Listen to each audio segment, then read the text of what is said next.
Hi guys, and welcome back to my channel Almost a Cinephile. My name is Becca. If you are new here, we talk about all things movies and physical media. If that sounds like your jam, then please subscribe below and leave me a comment as well. Today's video is all going to be about my wish list. I mentioned that in the previous video. If you guys would like me to share that with you, then I would, and a couple of you said they would, so I'm doing it. So today is going to be all about films that are on my immediate wish list. So there are hundreds, if not thousands, of movies that I would also obviously love to own. But these are the ones that I am on the hunt for currently or have asked for Christmas. They're just movies that I would really love to own immediately just because I love them that much. Or I'm intrigued by them. There's a couple of ones on here that I also haven't seen before. I am going to be looking down slightly as well just because I've got them all written out and I don't want to go off kilter. There are a few categories just to make it also a little bit easier as well. So the first category is new releases. One of these movies isn't a new release, but its counterpart was released early this year, and that is the Dune franchise. I do not own Dune, nor do I own Dune 2, but I have seen both of them. I've also read the books up to Dune Messiah. I am now on Children of Dune, and I really do believe that this is this generation's Star Wars. I love Dune. I love the Dune movies. I know people don't think that they're perfect films, but to me they really pretty much are.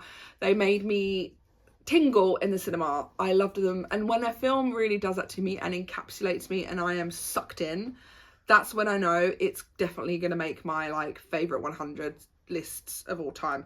And yes, I do have my top favorite 100 movies ever. At the moment it's kind of always interchanging, but I do have a list just to keep.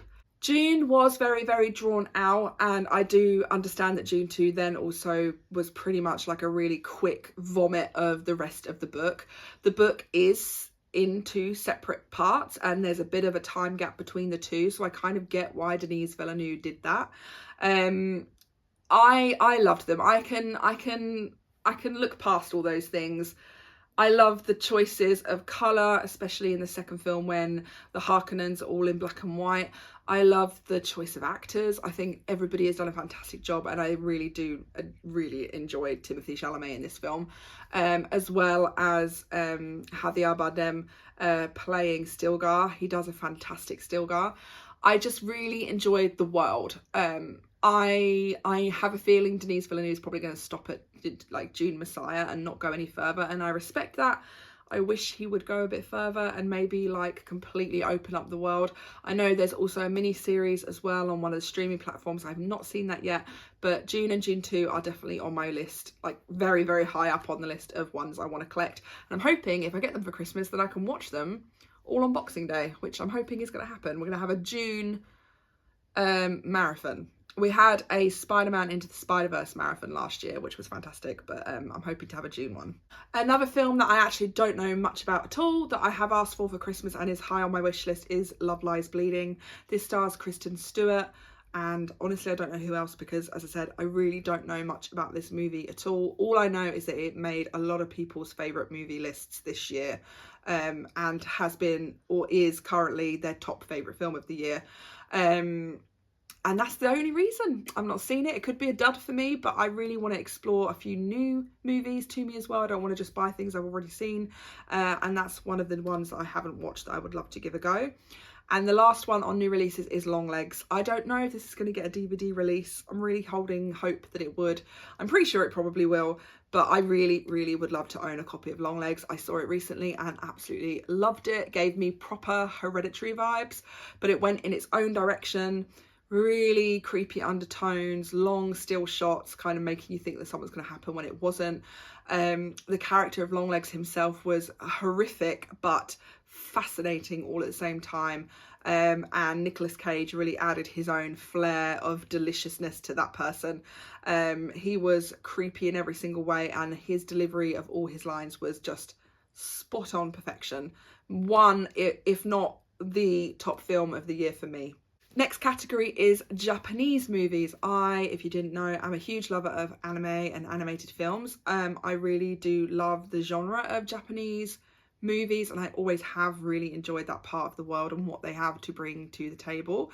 So I have a couple of picks. Again, one I have not seen that is on a lot of people's favourites of all time, and that is Old Boy. I believe this is a revenge story. It's about a guy that gets kidnapped for quite a long period of time and then let out all of a sudden, and he is then on the hunt for his kidnapper. Please correct me if I'm wrong. I don't know much about this movie, but I know that I would love to see it because it's on so many people's like favourites lists. So that's on my wish list, as well as Parasite. I have seen Parasite. Bong Joon-ho is definitely a director that I'm keeping my eye out on. Parasite was my first introduction to his work. I'm pretty sure I haven't seen anything else that he's done. I'm just looking at my list now. Mickey 17 is coming out, I believe, next year, which is, I mean, it looks amazing, and it has one of my favourite actors in it, Robert Pattinson. He always picks some really interesting movies to do. So I would love to own a copy of Parasite. I loved Parasite.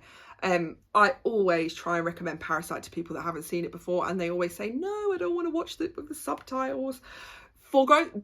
Just read the subtitles. Watch the film. It's incredible. You think it's going one way and then it goes another way, and there's parts in it that like still haunt me in my sleep and are so creepy.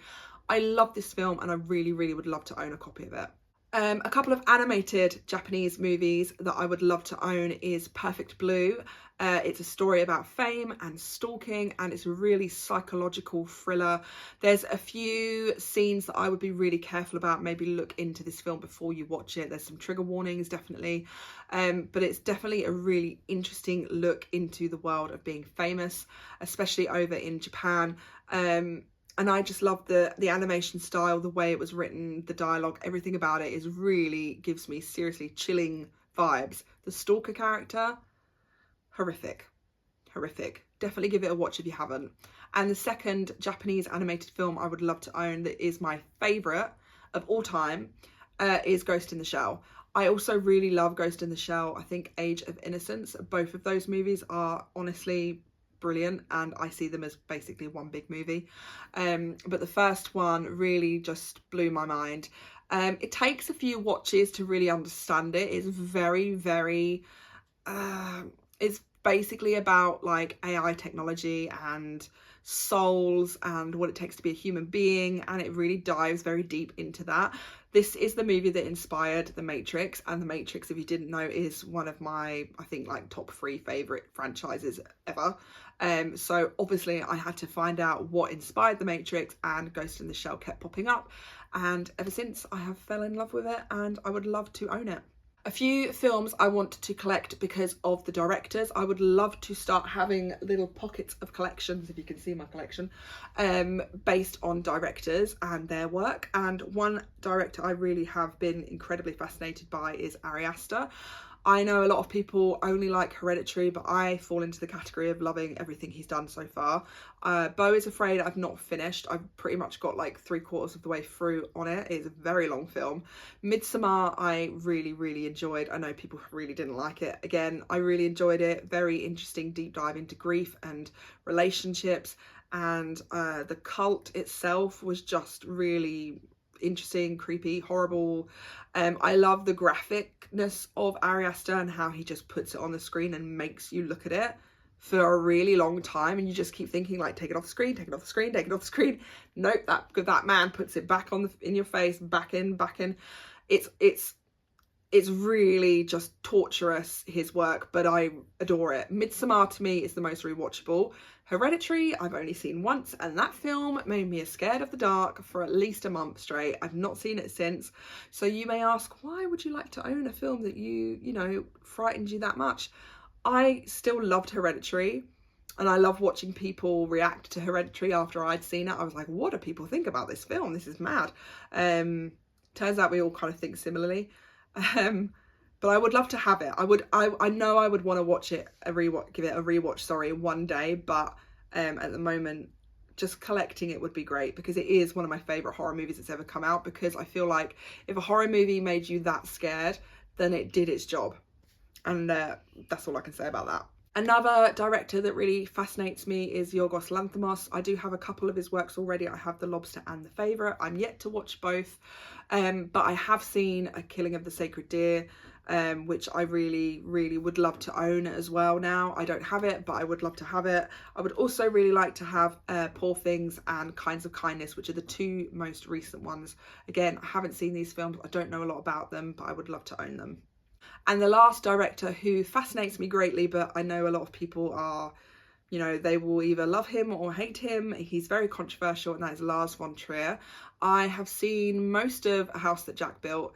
I found that film very juxtaposed. You had the brutalness of him murdering people, and then you had the satirical, darkly funny conversations he would have in his head with this other character that would have a different voice. I don't remember who it's played by, and it was very, very like, I'm supposed to be disgusted by this person, but I also kind of understand this person because of the voice in his head, and he's kind of explaining things.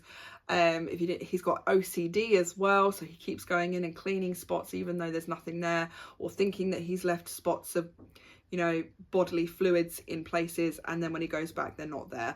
And that part of kind of his own torturous mind is fascinating. So I loved that film. Maybe I'd like to own that film. I'd have to lock it away and make sure my kids don't get hold of that one.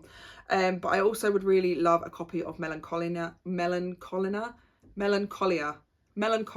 I've not seen it, don't know much about it, but I would love to give that one a go. I know a lot of people that despise Lars von Trier actually do like Melancholia. And I would also love a copy of Antichrist. That is on my watch list for next year, so I would really love to find a copy of Antichrist. Again, I don't know much about it, but I know the lady from Nymphomaniac is in it, and Willem Dafoe potentially. May have got that totally wrong. And then this is films that are already on my top 100 favourite films ever list that I haven't got a copy of, that I would love to obviously own physically. The first one being Captain Fantastic. This is a little bit of a indie film, kind of. I mean, I think some people really know about it and some people really have never heard of it. This film stars Viggo Mortensen and is basically about his radical way of parenting. He has a family, but they lose their mum, I think, to mental health.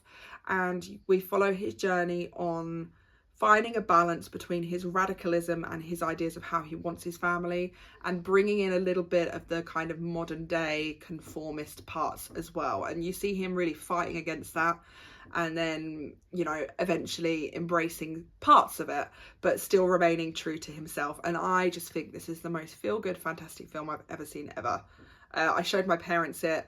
I don't know if they were that they were that, you know, when you like show someone your favourite film of that moment, and then they like the satisfaction of them not really being bothered, like, makes you go, oh, that kind of got that kind of vibe from it. But it is my favourite. If you haven't seen it, definitely give it a watch. Another really great film that I really love, and I like his films, I will separate The Workman from The Work, is a Woody Allen film, and it's A Rainy Day in New York, starring Elle Fanning and Timothée Chalamet. I already have oh my god, I already have Vicky Cristina Barcelona, which I love. That film is like a drink of summer in your face. It's like a splash of summer, and I adore it. Regardless of what the guy does in his own personal private life, I will still love the work if the work is good. And A Rainy Day in New York just is kind of the opposite of Vicky Cristina Barcelona, not in terms of storyline, but in terms of like, it's a nice drink of a rainy day, and it just feels like a rainy day. And I love the chaotic kind of following these characters round, and everything's a bit like, you know, all up in the air. And I think it's all just in one night as well, or over a couple of days, but it feels really stretched out and drawn out. I love those kinds of movies. They suck me in, and A Rainy Day in New York is a really, really good one. And the last couple of films is Beautiful Boy, again, a Timothée Chalamet film. I think this has Steve Carell in it as well, and it's about his journey with his son, who is a drug addict. Me and my husband watch this, and we rarely watch films together. We also rarely enjoy films together, and this is another one that we actually really, really enjoy together. We have Chef, which is on my shelf, and that was another one because he's a chef, and I've also worked in hospitality, so we enjoy that one together. But Beautiful Boy is a really gut-wrenching story about drug addiction, and I really enjoyed the performances in it. It's beautiful, as the title suggests.